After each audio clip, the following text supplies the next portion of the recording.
According to the Demographic Health Survey in 2014, 1 out of every 5 adolescent girls in Kenya aged between 15 to 19 is either pregnant or already has a child. This number is rising each and every year, with these girls adversely affected.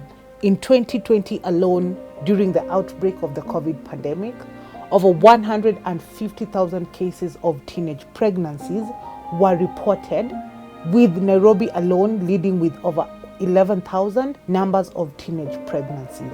Some of the main causes of teenage pregnancies include peer pressure, that is peer-to-peer relationships, sexual violence from people known to the survivors, including close family members, minor and adult relationships, and sexual exploitation, amongst others. 99% of the girls that I have are from who have gone through sexual violence, defilement.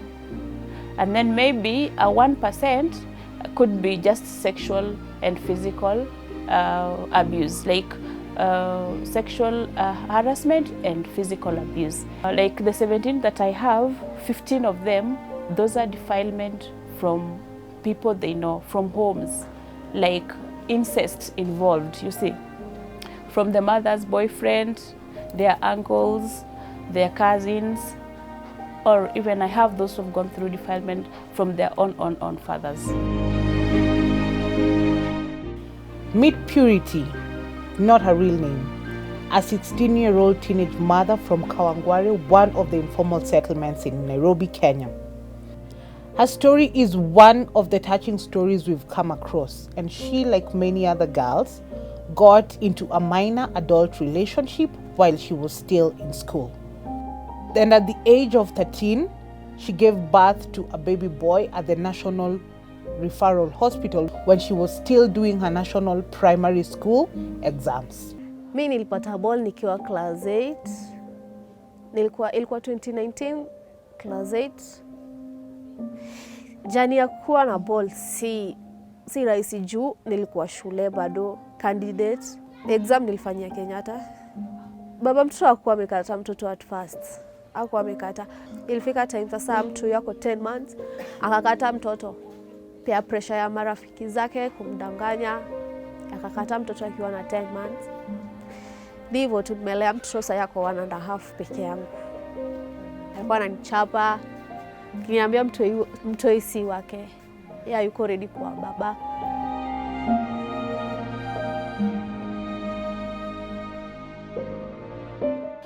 We also met up with Mary, a 13-year-old girl hailing from Kasarani and is being housed in a safe shelter in Nairobi after she was sexually abused and impregnated by her stepfather in the wake of the first phase of the COVID pandemic. She is now a mother to twin boys, and at a very tender age, her babies are now 8 months old. Ilikuwa pandemic ya corona, tukaambiwa tukuje home, juu tulikaa sana home. Juu kwa shule bado, tukapewa break, tukakuja home, ndio stepfather akanishika, akani-abuse. Ndio sasa nikapata ball ya twins wawili, ndio nikaletwa hapa safe house. Udho mamangu hakujua hiyo siku, lakini alikuwa ananitishia maisha. Sasa niliogopa kumwambia mamangu. Ndio kisha asubuhi akakuja, akanieleza nini kuna hapa, nikamuelezea, ndio kampeleka hosi, kapimwa kama niko pregnant. Ni challenge nilikuwa napitia ni poa, but kuchapwa tu, na hata kama sijafanya makosa nakuja tu ananichapa.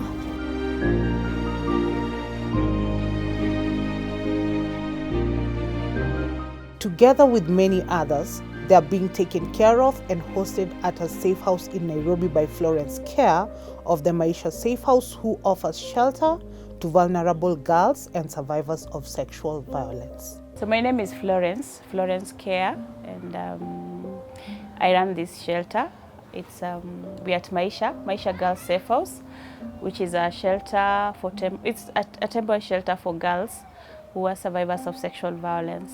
What we do here, we receive girls who have gone through sexual violence, and we help them to get health services, psychosocial support, and also we help them with the court processes in achieving or in getting justice. So currently at the shelter at Maisha, I have 17 girls, 17 older girls, and then I have babies too, because some of these girls have babies in this house. So I have 13 little children.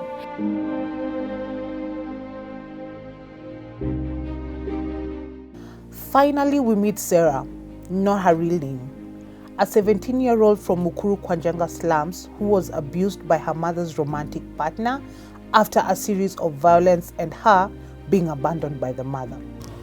Mamangu alikuwa na beshte mwenye alikuwa anambeba na pikipiki. Sasa huyo beshte alikuwa na beshte yake. Sasa venye alikuja kuni-approach nikakataa. Na mamangu alikuwa anamuelezea vitu zote zenye alikuwa ananifanyia. Sasa venye alikuwa anamwambia, huyu kijana alikuja kuniambia, ndio alini-approach nikakataa. Kuni-approach nikakataa, kuja akaniambia aje, leo mamako anakuja kufukuza. Aliniambia hivyo asubuhi nikimpeleka kazini.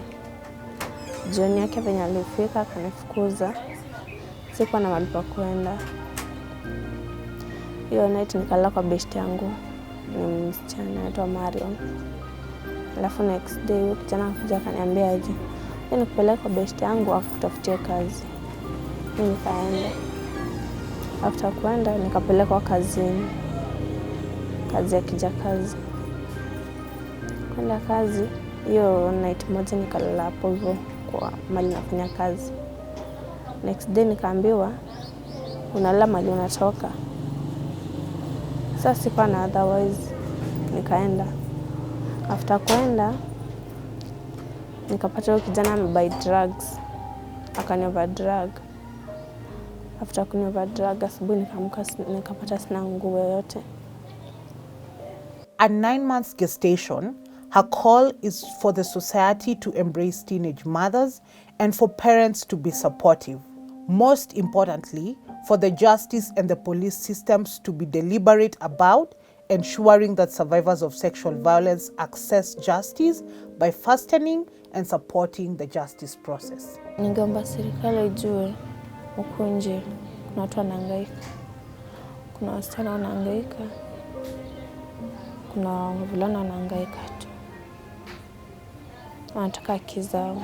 The Trust for Indigenous Culture and Health, a non-governmental organization, has been in operation for over 15 years now. We create an open space for young adolescents in and out of school mothers to have psychosocial support as they share their experiences, learn from each other, heal, and even have access to other support mechanisms through our Young Mothers program. Some of the shelters that we work with as an organization include the Maisha Safe House. The Maisha Safe House has been a beacon of hope to the vulnerable girls who have nowhere else to turn to. You know, sometimes when you go through defilement, you just need someone to talk to. You need someone who is not going to judge you. You need someone who is going to be there. Someone, when you cry, they cry with you. They feel you and they encourage you. You know, which most girls who have gone through rape or defilement, they miss. And that is one of the major points to like getting back to yourself. So I officially started doing this end of 2014, 2015. And from then it has, my house became like just a beehive of activities of helping girls who have gone through sexual violence. Some of the challenges there have been when it comes to fighting the teenage pregnancies include access to comprehensive sexual reproductive health and rights services, gender-based violence response and readiness systems, inadequate shelters and facility to help survivors of sexual violence, and inadequacies in finding justice, where the police and the justice system delay justice, and as it said, justice delayed is justice denied.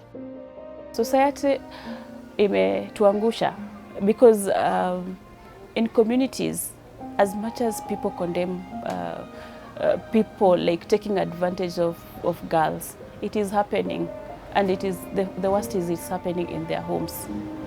Then Gava pia mimi sijaona channels za hawa watoto kusaidika. Okay, organizations zinasaidia, but the government. Me as Flo, I've been working with these teenage mothers and those who have had babies, like say those one in the shelter. When they step outside here, they're just like normal people. I can tell you sometimes back I had a case at Pumwani Hospital, whereby a girl who is 13 years old has gone to deliver. But when you reach the hospital, there's no exemption. Akiingia pale kwa gate, she's a mother, she's a woman. She will be treated like a 35-year-old who has gone to deliver in the same institution. There's just no one who understands that this is a 13-year-old. She's not but because she has a baby and they just think that she went to look for this pregnancy. People don't understand even how these people get pregnant. As we strive to fight this menace against teenage pregnancy as a society, there is need to have structured, equipped and financed gender-based violence response systems like safe shelters, health facilities, and police departments handling gender and sexual gender-based violence cases. Secondly, there is need for the police and the justice system to ensure that survivors of sexual violence have access to justice by supporting and fastening the prosecution processes. Last but not least, for the government to ensure quality and comprehensive reproductive health information and services, it needs to implement age-appropriate comprehensive sexuality education, and it also needs to establish and equip adolescent and youth-friendly centers. I have to be strong for these girls because I understand that at that moment, I'm the only person they are looking up to. So sometimes I become so happy when I see a girl who has come in when she was broken, when she lost hope, when she was she had closed herself, and then all of a sudden we are smiling, we are singing, we are talking about good things, we have decided to go to school. As a society, there is need to embrace and support teenage mothers in this new phase of life they're getting into. This can only be done by providing correct, factual, quality information on relationships, sexuality, and sexual and reproductive health.